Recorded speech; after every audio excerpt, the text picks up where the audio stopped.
आदिवासी विकास विभागाच्या शबरी आदिवासी वित्त आणि विकास महामंडळाच्या माध्यमातून आदिवासी बांधवांचे स्थलांतर रोखण्यासाठी उपजीविका वृद्धीतून स्वावलंबी करण्याकरता विविध योजना राबवल्या जातात। त्याचाच भाग म्हणून सन 2023-24 मध्ये केंद्र शासनाच्या NSTF-DC या योजनेअंतर्गत कोकण विभागाअंतर्गत पालघर जिल्ह्यातील डहाणू तालुक्यातील धानिवरी, ओसरविरा आणि रानशेत परिसरातील शेतकऱ्यांना अर्थसहाय्य करण्यात आले। पावसावर अवलंबून असणारी शेती, अवकाळी पडणारा पाऊस, नैसर्गिक हानी, आधुनिक तंत्रज्ञानाचा अभाव असल्यामुळे उत्पन्नातील घट, यामुळे अपेक्षित असा बाजारभाव उत्पादित केलेल्या पिकांना मिळत नव्हता। कमी पाण्यात पिकाचे व्यवस्थापन, बोरवेल, पाण्याची ड्रिप, तार कंपाऊंड, बियाणे आणि औषधे खरेदी करण्यासाठी आर्थिक पाठबळ मिळणे आवश्यक होते। त्याकरता आदिवासी शेतकऱ्यांनी NSTF-DC मुदत कर्ज योजनेची माहिती शबरी आदिवासी विकास महामंडळ शाखा कार्यालय जव्हार येथून घेतली। नमस्कार, मी प्रकाश बाहोटा, गाव धानिवरी, तालुका डहाणू, जिल्हा पालघर इथला शेतकरी आहे। मी शबरी महामंडळ इथं लोनसाठी अर्ज केलेला होता। त्यांनी माझा अर्ज मंजूर करून मला 2 लाखाचं कर्ज दिलं आणि त्याच्यातून मी आता शेती करत आहे, मिरची लागवड म्हणून करत आहे। त्या लोनच्या याच्यातून मी ड्रीप, कंपाऊंड टार, मोटर पंप ह्या विकत घेऊन आणि स्वतः शेती करत आहे। पहिले जे स्थलांतर करत होतो ते माझे स्थलांतर थांबलं आहे। मी ही शेती ड्रीप पद्धतीने लावलेली आहे। ही योजना मला शबरी आदिवासी विकास महामंडळ यांच्याकडून मला मिळाली आणि शबरी महामंडळाने तात्काळ शेतकऱ्यांची गरज लक्षात घेऊन कृषी आणि संलग्न व्यवसाय योजनेअंतर्गत 2 लाखांपर्यंत कर्ज स्वरूपात अर्थसहाय्य केले। शबरी महामंडळाकडून शेतकरी महिला आणि पुरुष लाभार्थींना DBT प्रणालीद्वारे थेट लाभ हस्तांतरण केल्यामुळे लाभार्थ्यांना खरेदीचे स्वातंत्र्य मिळाले। सदर लाभार्थ्यांची निवड ही माननीय प्रकल्प अधिकारी, प्रकल्प कार्यालय डहाणू यांच्या मार्फत करण्यात आली। शेतकरी स्वतः उत्पादन मालाची विपणन आणि विक्री व्यवस्था पाहत आहेत।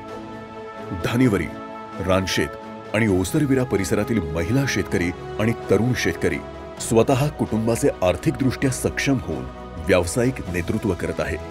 माझे नाव धर्मी राजा प्रहाड, रहते कांदरवाडी शहानपाडा। डोंगराळ भागात शेती करण्याची वनपट्ट्यावर खूप कठीण होते। यापूर्वी गावात मजुरी नाही भेटत, बाहेर कामाला जाते। शबरी महामंडळाचे नंतर मला माहित पडले। यानंतर मिरचीची लागवड मी केली।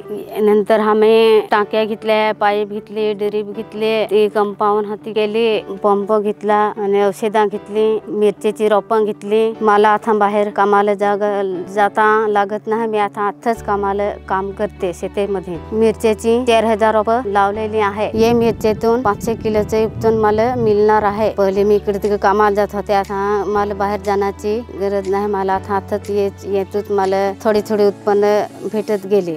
डहाणू परिसरातील कृषी व संलग्न व्यवसाय योजना ही केवळ शबरी आदिवासी वित्त आणि विकास महामंडळाच्या NSTF-DC योजनेच्या माध्यमातून अनुसूचित जमातीच्या आणि विशेषतः महिला व सुशिक्षित तरुणांच्या जीवनामध्ये विशेष बदलाची नांदी ठरली आहे। सोनाली राजाराम खरपडे, कांदरवाडी पाटीलपाडा। मी या वर्षी गवार लागवडीतून 30,000 रुपयाचे उत्पन्न घेतले। सध्या धानिवरी, ओसरविरा आणि रानशेत परिसरातील शेतकरी आधुनिक तंत्रज्ञानाचा वापर करून पालघर जिल्ह्यातील सर्व आदिवासी समाजाच्या महिला आणि तरुणांकरता एक आदर्श निर्माण करत आहेत। नमस्कार, माझे नाव शैलेश अनुकोरडा, राहणार धानिवरी। मला जानेवारी महिन्यामध्ये शबरी महामंडळातर्फे आर्थिक सहाय्य मिळाल्यामुळे मी ह्या वर्षी मिरचीची लागवड केलेली आहे। त्याच्यामध्ये मिरचीची रोपं गौरीही लावलेली आहे। त्याच्यानंतर ड्रिप घेतली, त्याच्यामध्ये PUC पाईप, मोटार असे सामान खरेदी केले। त्याच्यानंतर आता सध्या पाहायला गेलं तर थोडीफार लागायला तयार झाली। अशा प्रकारे शबरी आदिवासी वित्त व विकास महामंडळ योजनेच्या माध्यमातून आदिवासी बांधवांच्या संपूर्ण जीवनामध्ये त्यांचा सर्वांगीण विकास करण्यासाठी शबरी आदिवासी वित्त व विकास महामंडळ सदैव कटिबद्ध आणि सज्ज आहे।